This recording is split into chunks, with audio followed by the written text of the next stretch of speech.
Hi there. My name is Amanda Neese. I am on the board of directors.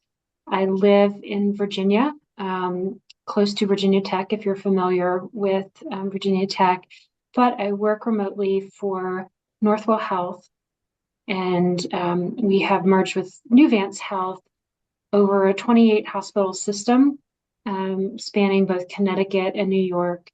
And I work primarily on the federal and state side of the grant world. Um, it took me 19 years of being a grant professional before I gathered up um, the gumption to sit because I was so intimidated by the exam. And then once I took the exam, I thought, why did I wait so long to take the exam? So take it from somebody who waited way too long. Um, if you have the experience in the field, this is really an exam of mastery of your experience in the field.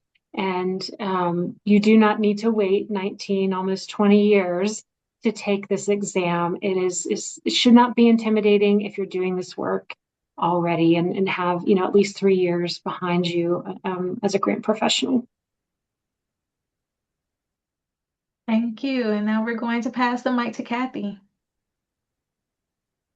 Good afternoon, everyone. I'm Kathy Hatfield. I'm based in Columbus, Ohio. I'm a grant professional of 30 odd years.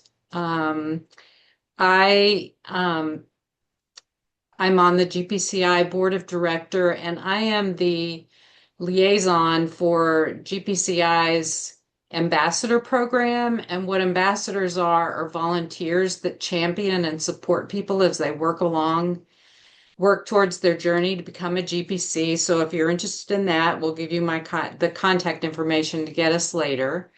Um, I got my GPC in 2017, I think. Um, for a long time, I worked in the field and I knew of one other person that worked in the police department that did grants. The two of us were the only people I knew did what I did. And so for me, when I learned about the GPC in the, I don't know, 2012, 2013, it was a goal for me because, I fell into grants. I was running a domestic violence shelter and we needed things and we didn't have any money. And so I just started writing them and I kept working on it. And it wasn't a career. There was no one 30 some years ago that grew up and said, "Oh, I want to be a grant professional." And so for me, it was about claiming my career of, almost 30 years at that point and having the credibility and the respect. And I will say now that I consult, it also has helped me in brokering that work, in the outside world as a consultant. Um, there's a lot of people anybody can hang their shield up, shingle up and say I'm a grant professional. But I feel like having my GPC after my name gives a credibility that I wouldn't have otherwise and takes back my career, so to speak. So. Thank you, Kathy. I love that you said it was about claiming your profession. In our board, we have a small but mighty set of members here today. And I'll tell you a little bit about my journey to getting my GPC. I earned my GPC in 2016 after attending a GPA meeting and sitting and talking to the president of the chapter at that time. And after we talked for a little bit, we were just commiserating about the grants profession. It was a busy season at that time. And she said, "You should sit for the GPC." And at that time, I honestly had not heard about it, but I started doing some research and digging. And once I said, yes, I am going to go for this, and I received it, I have not stopped promoting GPC since and serving as a volunteer with GPC. So I'm very happy to be with you all here today. Before we get into our presentation, Tammy is going to launch the poll, and we're going to get started having a little fun together. Just when you said that, it moved on the menu. So here we are. Okay, poll number 1, and we'll go through these very quickly so we get to the information part. I launched it. Where did you first hear about GPCI, the GPC credential? Was it a chapter meeting like Lakeisha or some other place? If the option is other and you want to put something in the chat or do a shout out to a mentor who introduced you and connected you to learn more about the credential, please do so. And we will give you about 3 more seconds to do that. I know that there are several options, but if you don't see what you remember as being the first introduction, then just pick other. So I'm going to close it in 3, 2, 1. All right. The majority there, about 40%, have learned about us on the internet, so that's good. The next couple launches or polls are about how many years you have in the grant profession and how many successful grants you've already written. And it's these are 2 of the main questions to determine, are you eligible yet to sit for the exam? So we like to kind of gauge whether we got a room full of people that are ready to go tomorrow or just learning about the credential and starting their career. So pick roughly about how many years that you have been working in the grant profession. And it's 1, 6, or 7 or more. So those options are pretty easy to read. So we'll give you about 5 more seconds here and close this poll. And it's pretty evenly split from 1 to 6, but 7 or more has about 55%. So we'll end the poll. Thank you. And now for our last question is the number of grants that you have been successful writing. You don't have to have done the complete grant, but participated on the team and been involved with writing the grant applications. Less than 5 or 5 or more. So that'll be probably even faster response. All right, it looks like we have quite a room full of experienced grant professionals, Lakeisha. I will give it 5 more seconds. And it looks like 87% are 5 or more. So thank you so much for participating in those polls. And I will share the slide deck here and share my screen. Let me know if you're seeing that. Yes, I see it. Thank you so much. Well, welcome again to our fireside chat for the month of December. Next slide, please. Today we already had introductions. We're going to go over the GPC credential. We're going to talk about pursuing your certification, maintaining your GPC, and then we'll have time to answer any questions that you might have. Our mission, GPCI is dedicated to measuring and promoting competency and ethical practices within the field of grantsmanship. GPCI accomplishes its mission through the identification of grant professionals who display outstanding expertise and ethical practices as measured by a psychometrically valid and reliable assessment tool. Next slide, please. So let's get into credentials and what they mean. There's many different types of credentials. As the first nationally accredited credential for grant professionals, the GPC is classified as a certification. Certifications are voluntary credentials awarded by non-governmental organizations to recognize professional competence based on meeting quality standards.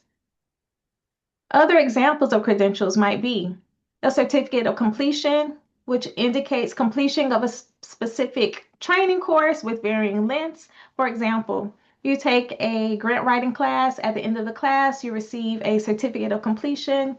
That would be one. Educational credential. Many of us on this call today, we have a bachelor's or a master's degree.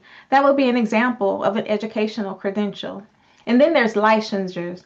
That is mandatory government requirements that you must have in order to practice. Examples might be a licensed clinical social worker. Some additional examples of credentials like the GPC include the CFRE, which is for fundraising professionals, the CGMA, which is CGMS, sorry, the grants management credential, CVA, which is for evaluators and analysts, and of course the CPA, which is for accountants. Next slide, please. The GPC credential demonstrates excellence in the grants profession and is recognized by the National Commission for Certifying Agencies, the NCCA.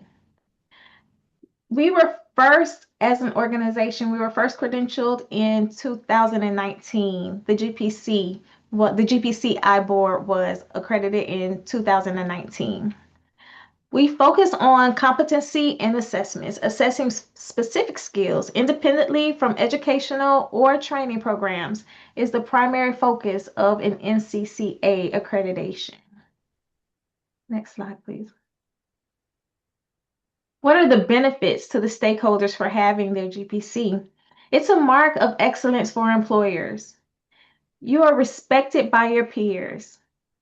There's an assurance to your clients, and it is valued by funders.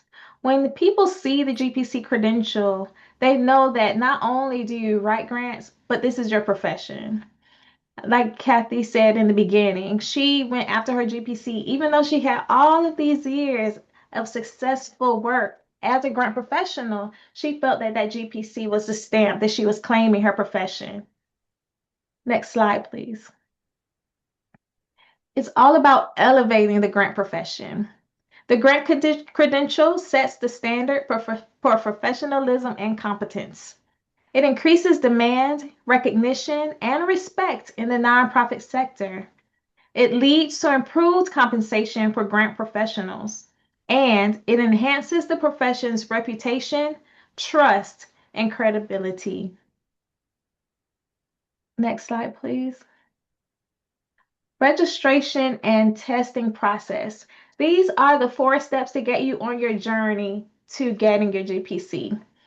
First, if you have not done so already, you'll complete a 5-minute eligibility survey. Once you complete that survey, you'll pay your registration fees. And then you'll submit your eligibility packet. Once you pass eligibility, you will sit for the exam.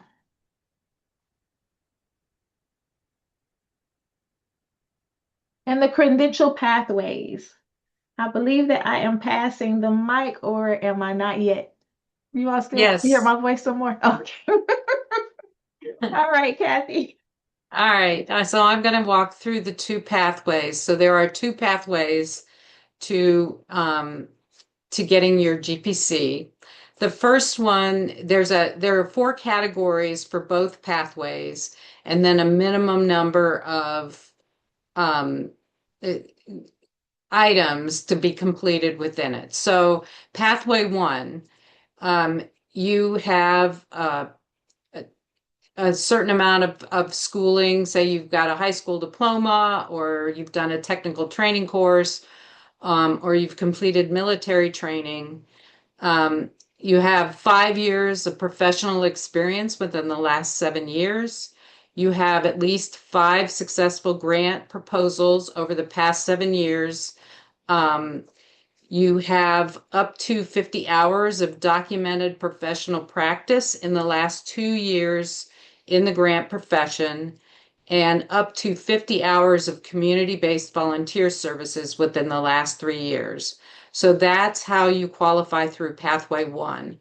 The difference with pathway 2 is it's a bachelor's degree or higher, 3 years of professional experience within the last 5 years, with 5 successful grant proposals over the last 7 years. So that's exactly the same as pathway 1. up to 40 hours of professional practice, and up to 20 hours of community-based volunteer services. And the volunteer services in both pathways does not need to be in the grant profession. For example, when I did my eligibility packet, I volunteered for a women's golf league and had a role there, and so that counted. You need 120 points for either Pathway 1 or Pathway 2 for education and professional experiences. If you, whichever one you fit into, that is what it is. The numbers are what they are. So if I'm in Pathway 1 and I've got 70 points, I need to make up 50 points between education and community involvement. If I'm in Pathway 2 and I need to get to 120 points, I only need 10 points in either continuing education or community involvement to get me to the 120 points to qualify. Next slide. And how you can, the candidates guide, you'll get the link after this with the link to it. It's on the GPCI website. That guide has all of the information in it. It shows all of the pathways. It truly was, mine was dog-eared by the time I was done, and has all kinds of information in it that'll help you with your eligibility packet. And then once you've been approved and you've paid your fee, or you have a scholarship, or however you get that covered, then it helps you prepare for the rest of it too. So for example, there are some examples of, essays that I use to practice for that part of the exam. And there's a few, test questions and a lot of information about the process and what needs to happen when. So I definitely recommend that you download that and read it carefully. Next slide.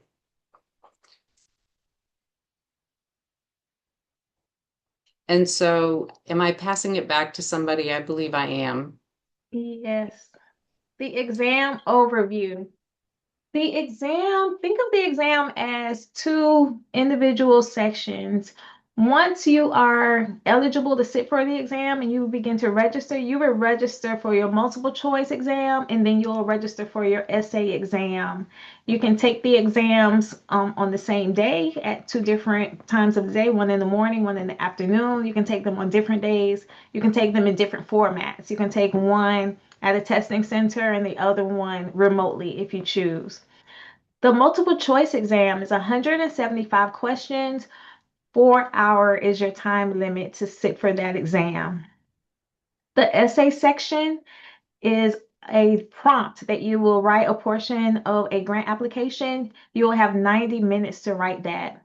You do not have any breaks during that essay section of the exam.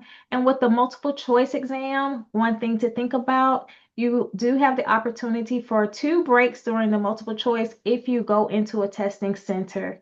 If you decide to take that exam remotely, there are no breaks. You cannot leave out of the view of the proctor that is looking at you to sit for your exam when you are taking it remotely.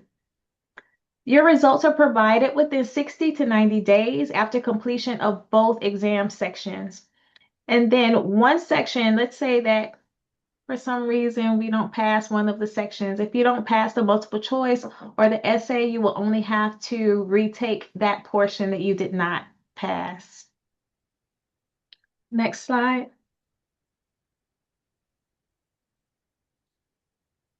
These are the multiple choice competencies of the exam. So when we are rating, you will have questions reflecting each of these competencies, and they have different weights. You'll see here that crafting, constructing, and submitting an effective grant application is rated the highest when we are scoring your exam. Second is the researching, identifying, and matching funding resources to meet specific needs.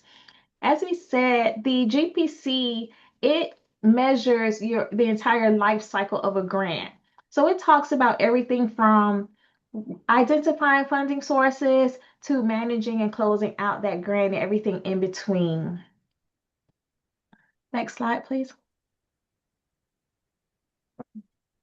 Similarly, on the essay portion of the exam, we are looking at your writing competencies. When you are writing your essay for them to be scored, our making a persuasive argument is your highest rated or highest weighted when we're scoring. Organizing ideas effectively, conveying ideas clearly, use conventions of standard written English. There are no spell checks, no grammar checks, nothing like that is available to you when you're writing. So we are writing completely from our head and using information provided and following the formatting guidelines. Following formatting guidelines is either you get it or you don't. Okay.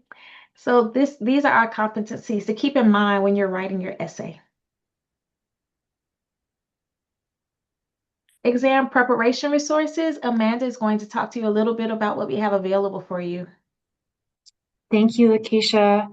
So as you are starting to think about preparing to take your exam, there's no specific study guide that GPC has put out. However, there are multiple resources that are available on our website, and you don't need to write down this link. When we send out the PowerPoint, the slide deck to you, this link will be in there. But on the GPCI website, there are study guides, there are links to active study groups, there are GPCI lit reviews and books. I will say that even though a lot of those things appear to be outdated, the exam has not changed that much in terms of we're still testing the same core competencies. So these resources are still relevant, even if you see that they maybe look a little bit out of date. There are also some sample multiple choice questions under that, and as well as a list of our accepted education program providers in case you need to beef up your hours in your continuing education section of your application. Next slide, please. So after the call, the GPC Fireside chat, we will be sending out the slide deck, and these hyperlinks are active. The links, and what I really encourage you to do is take a look at those competencies and the 78 skills. And everyone studies a little bit differently. What I did was I used those competencies, and then under each of those, I asked ChatGPT, which I don't know if that's the best choice, but I use ChatGPT to help me make my own study guide of multiple choice questions, just so I could get used to answering questions in that way. But again, the way you study is really dependent on how you prefer to learn, how you prefer to review. Something new on our site, we now have a bank of sample questions. So I encourage you to take a look at those, at least to familiarize yourself with how those questions are structured so that you're not surprised when you see the exam. There's also a writing prompt, and I would encourage you strongly.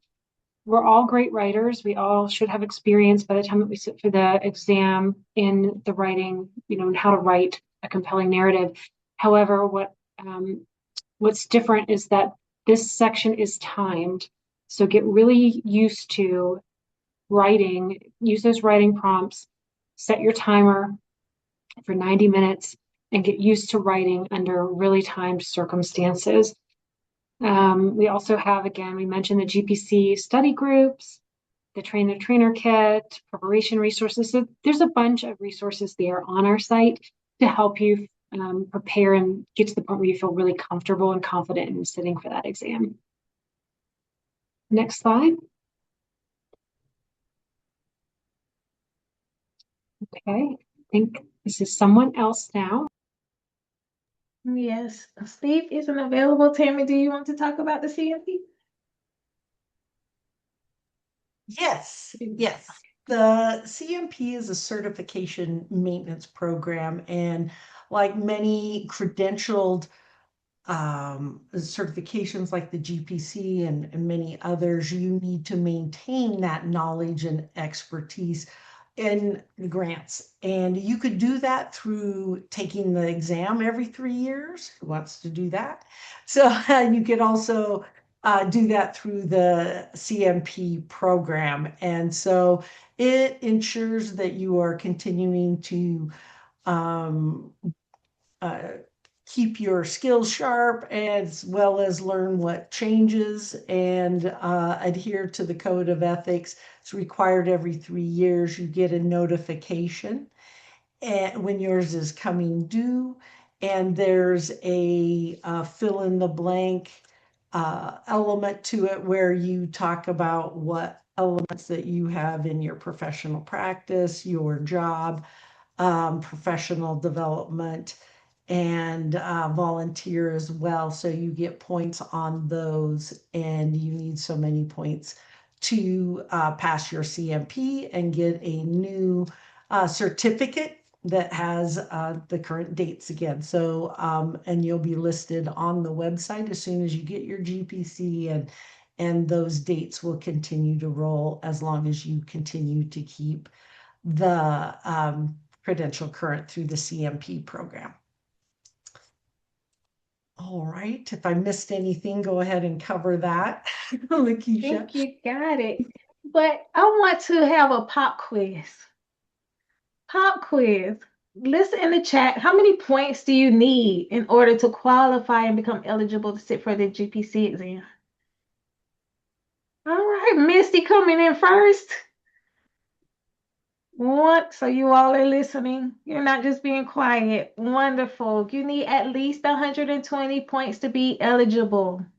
And can you tell there are two pathways for getting your eligibility? What path are you? One or two?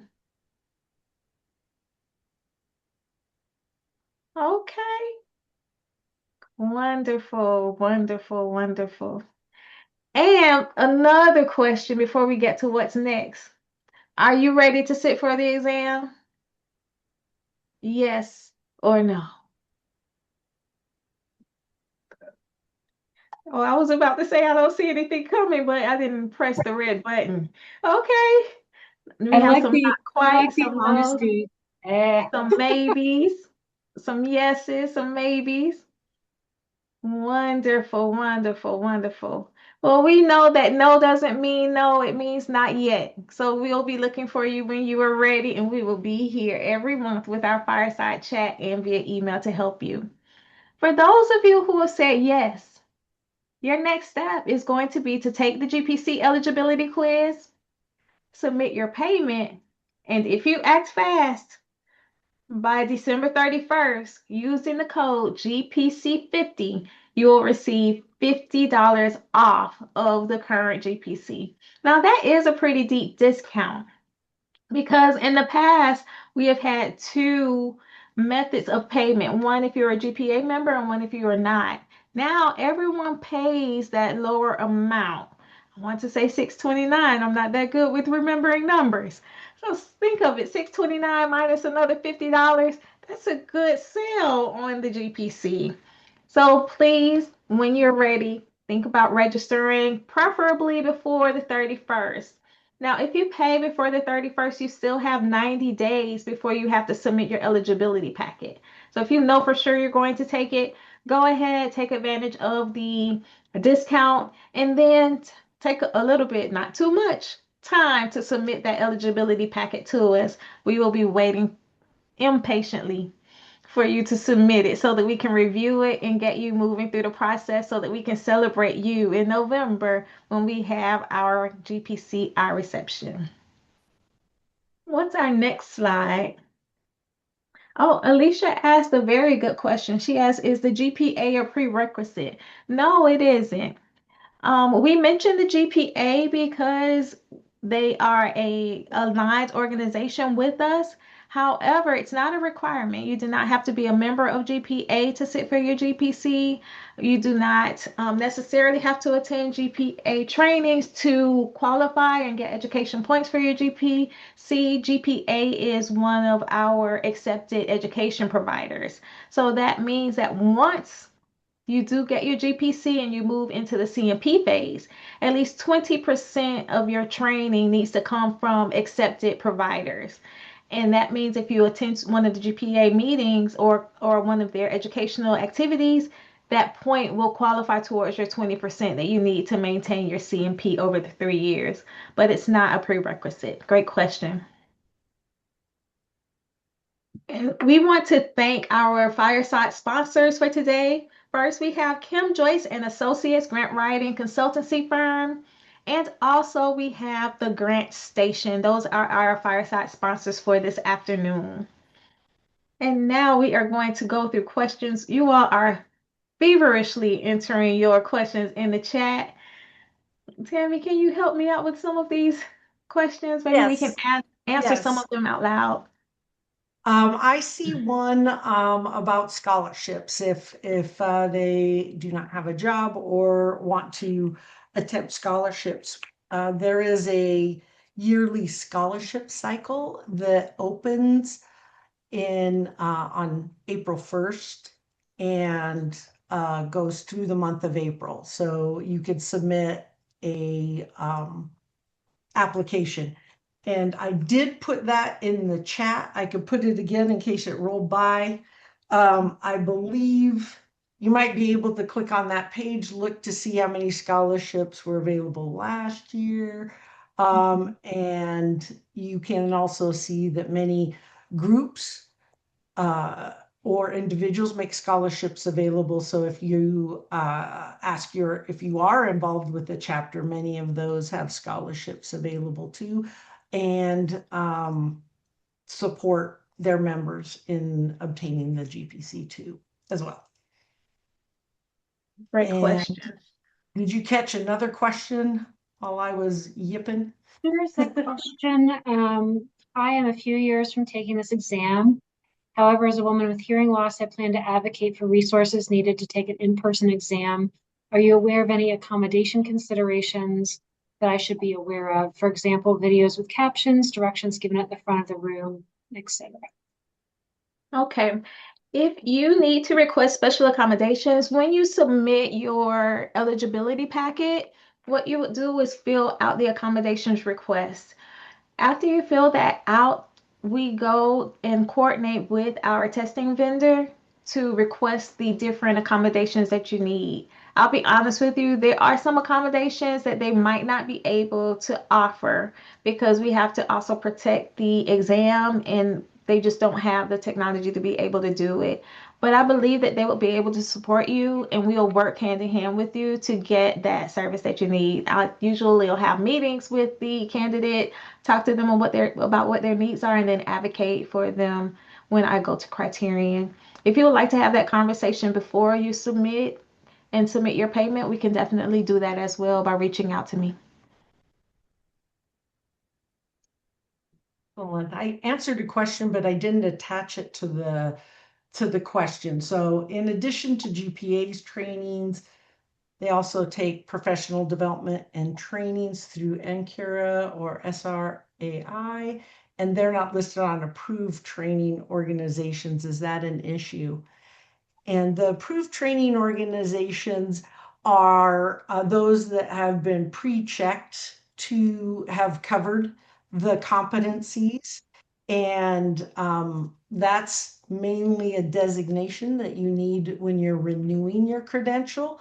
But as long as the training can be shown from the description as covering one of those 9 competencies, then you can list it in that section and towards your 40. Exactly. The accepted education providers, that really comes into play once you receive your GPC and you get into your CMP, that we have that 20% requirement. It does not hurt to have it by an accepted education provider though. But Tammy is exactly correct. Solomon asked, can we see acceptable writings? If you're talking about the essay, if you look at your candidate guide, the candidate guide in the back has an example of what the essay prompt looks like, and it also has examples of not so good, pretty good, and great essays. So you can take a look at that and see.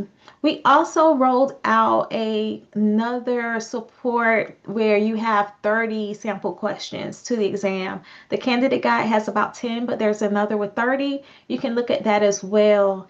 And if you know that you write, for example, you focus more on foundation grants, but not too much on federal grants, then maybe you want to brush up on federal or vice versa.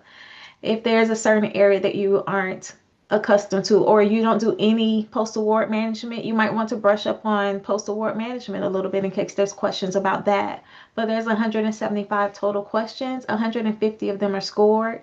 We are not able to tell you which of those are scored. There's a question, Lakeisha, on site exams. Are they scheduled quarterly or monthly or all the time? Okay.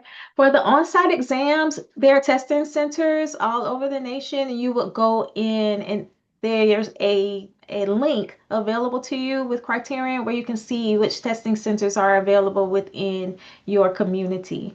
Some of them might be at colleges. If you've ever been to a testing center where they have the computer room set up, that's where you'll go to sit for the exam. I highly recommend the on-site exam, especially for the multiple choice, if you know that you cannot comply with that, being in that room and being constricted and confined for that long period of time while taking the exam. Excellent. After someone submits their payment, and then they have 90 days to get their eligibility packet in, how long does it take to review the packet in general? And then after it's approved, how long do they have to take the exam? Usually, once the eligibility packets are received, they are reviewed usually within 30 days. They're reviewed, and then once you receive your vouchers, you have 90 days to sit for the exam. For both For parts? both parts. You have not completed the exam until you've taken both the multiple choice and the essay. We just want you to, when you're registering, we want you to treat them as different, because sometimes we've had people who have registered, say, okay, I want to take my exam on, on December 11th. And they register for both of the exams at 9 o'clock in the morning on December 11th. If you do that, then you're going to come up as a no-show for one of your exams, because you can't sit for two exams at the same time. So you would schedule, for example, 9 o'clock in the morning to take your essay, and then come back maybe at 2 o'clock and take your multiple choice, or vice versa, as opposed to scheduling them both on the same day at the same time. And the system does not flag that or recognize that you're double registered, that you're double booked. Excellent. We have a question from Zach. For those in the consulting field who develop proposals on behalf of others, how do we provide documentation of successful proposals if selected for an audit in the application process? I am not eligibility, but I will take a stab at this.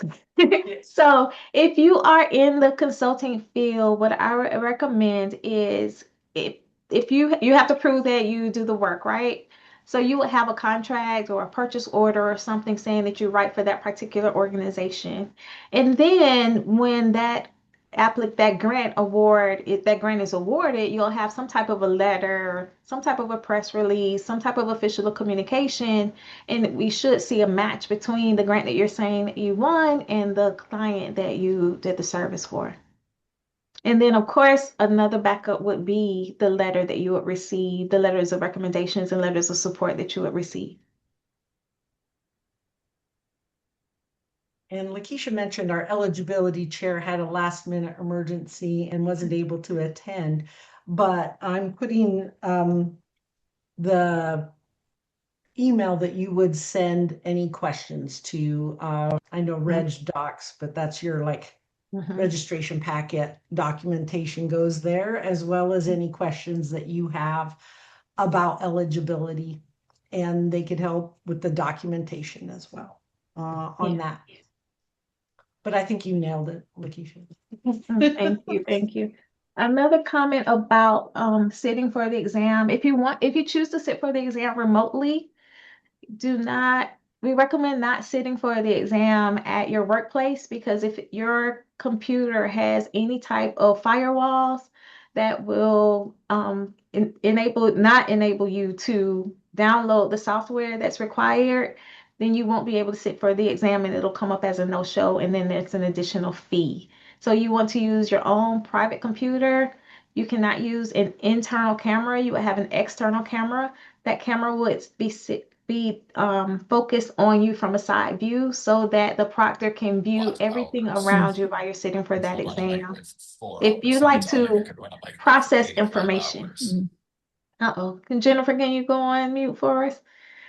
Let's say you like to process information. You want to read questions back to yourself and things like that. Those are things that could get flagged by that proctor. There's no drinks available. There's no paper and pen that you can have. It's the most restrictive way of sitting for the exam. So really consider that when you're considering that remote setting. There's a question about being more on the operation side of grants, submitting applications via the portals, tracking payments, moving into completing outcomes and reconciliations, probably reporting.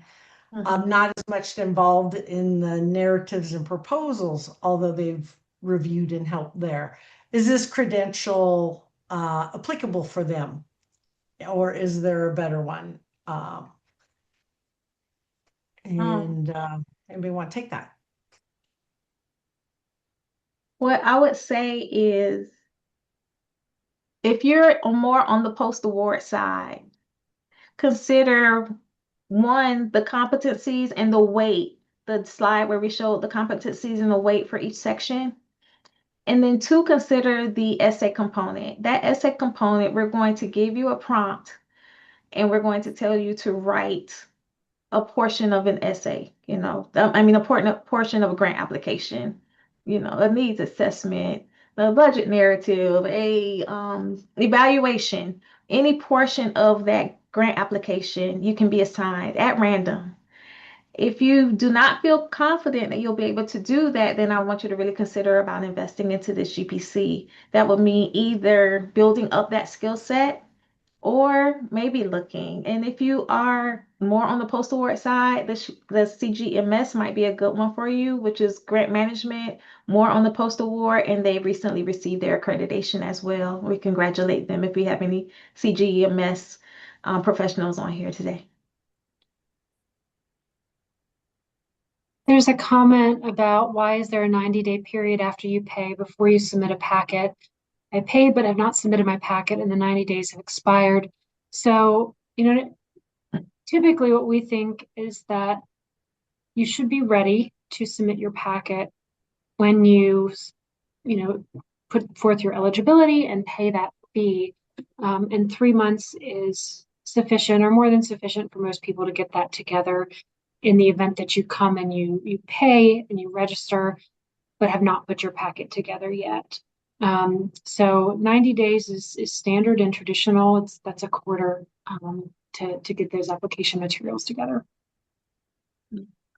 And I believe if there is a reason or unexpected circumstance on that you could fill out an appeal. Is that right, Lakeisha?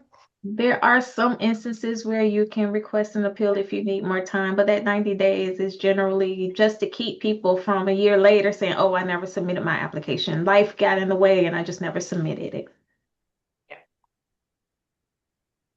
There's a question regarding the eligibility packet that there are only 9 slots for training hours, but that does not allow for the full documentation of 40 to 50 clocked hours. Would a separate document be acceptable to submit those logs? Absolutely. I had to submit an additional sheet for mine as well to support the full documentation of my hours and for my grants. So feel free to add additional pages as needed to fully answer those questions. Yes. And if Katie were here, she would tell you that they request 5 grants. If you have 20, you will not get bonus points for 20. So you can submit a couple extra if you want to, but you don't have to submit your entire resume of grant awards to get the points. And then it looks like we have one last question that we haven't answered. I believe the individual is asking if they can check if they've passed the exam online or do they need to wait in the mail. So you will receive notification in the mail along with your GPC certificate and a beautiful GPC pen, not pin. My accent is coming out there, that you can wear. But additionally, we do have promotions. So you'll check LinkedIn, you'll check our site when we announce new GPCs. However, our hope is that that certificate packet with your certificate will make it to you before those online announcements due. And yes, we you do also have, will receive, go I was ahead. going to say you also will receive an email with with an electronic copy of your letter. Yes. There's a question in the Q&A. Somebody found that. And have you worked with the Veterans Vocational Readiness Program? Do you accept? And that is something that I do believe we have, right? That is something that we are definitely open to doing and exploring, partnering with federal organizations that have certification programs to see how we can find alignment there and encourage participation. I'm pretty sure that we are approved through the veterans. Yeah, Yeah. I think We we have are. the DOJ, but you can email us to get confirmation. We are. Sorry, Yes. I apologize. Thank I you, had a previous meeting that I'm Jelaine. Thank you. Yes, we definitely are, and we're current on that. So it should be easy to access that. But if it is not, just send an email to the info, and we will work with you on that. But we definitely have that. Somebody asked what the pass-fail rate, and it's on the website if you want the specific years, but it's a high pass-fail rate. This is about demonstrating a certain amount of competency and mastery. And so I would say I think it ranges between the upper 80s to the lower 90 percentile of people taking the exam pass it. So our most recent for 2024 report shows 81.73% pass rate. And I did put the link to our annual reports in the chat, so you can check those out for every year. The other component of that to remember is that this is not a test that you can sit for if you are a beginner to our field. You do have to show accomplishment in securing grants and then also the years of service, or years of work in the industry. So I think that also would factor in where some other exams perhaps don't have the same type of requirements.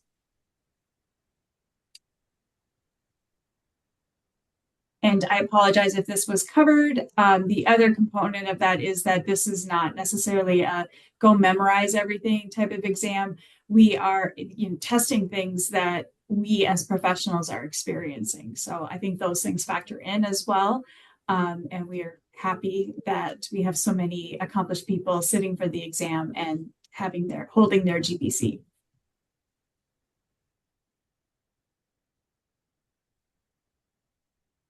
Thank you for coming, Jelaine, and helping us with the questions. Jelaine is our current GPCI board president, and so she had a conflict. But I think Amanda, great eyes in scanning through all of the chats to make sure we answered those. If you had a question that wasn't answered, please put it in the chat again for us so that we could see it at the end. But this isn't the end to asking questions. You'll receive a follow-up email with links to where the preparation resources are, the recording of this session, and the slides with all of those links that we covered earlier. And also highlighting that $50 off if you are able to register for the exam prior to the end of this calendar year. And with that, I think we're wrapping up. We hope to see lots of you and your eligibility packets come through soon for the next year. Make that a New Year's resolution if it isn't on your list already.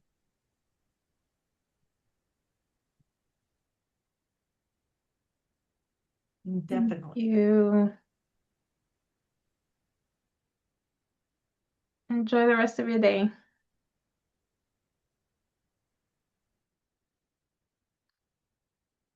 Thank you, everyone. And I will stop the recording.